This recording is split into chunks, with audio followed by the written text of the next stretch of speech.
Salamat, kaibigang Ibon. Nasaan si Aling Amanda tsaka si Pepay? Baka lumabas lang.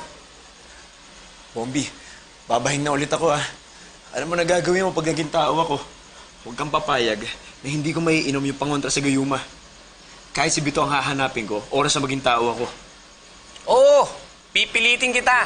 Lolokohin pa kita. Mainom mo lang to. Sige.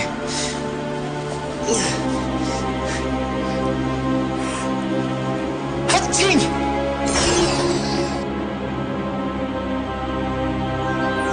The princess!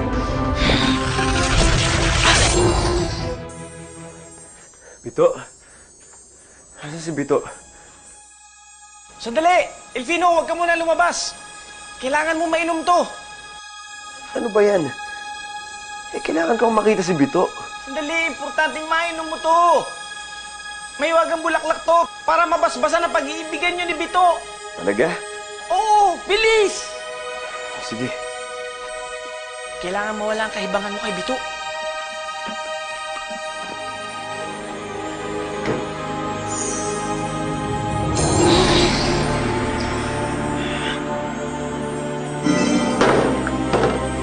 Ano nangyari? Bakit biglang bumagsak yung baso? Delfino! Sa pitchel ka na lang uminom! Sige. Diyan! Hindi!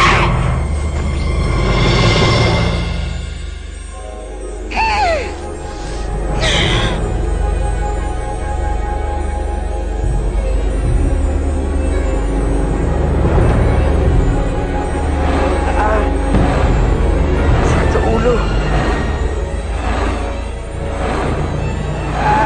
Ayan! Ay! Yan! Nawawala ng gayuma!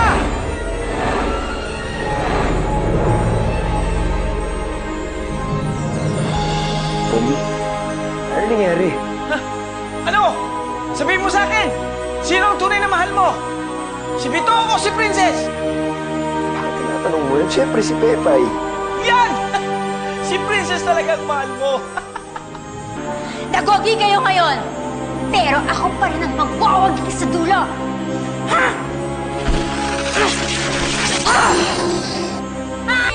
Matandaan. Alam ba ni Pepay na nagayuma ako? Hindi niya alam. Tataka nga sila sa biglang pagbabago mo eh. Nag-aaway na sila ngayon. Ang masaklap nito, nasaktan mo si Princess na hindi mo alam. Paano? Wala ka na ibang iniisip at bukang bibig kundi si Bito. Si Bito. Ang umaling din si Bito sa'yo dahil ginayuma rin siya ni Barang. Walang iya talaga yung barang na yun. Ginulo niya yung lahat. Asa si Pepay? Inoy? Bito. Ikaw naman, kanina ba kita hinahanap? Teka lang. Huwag mo akong yakapin. Asan si Pepay? Wala na. Pinalayas ko sila mag-ina. Ha? Wala nang hahadlan sa ating dalawa.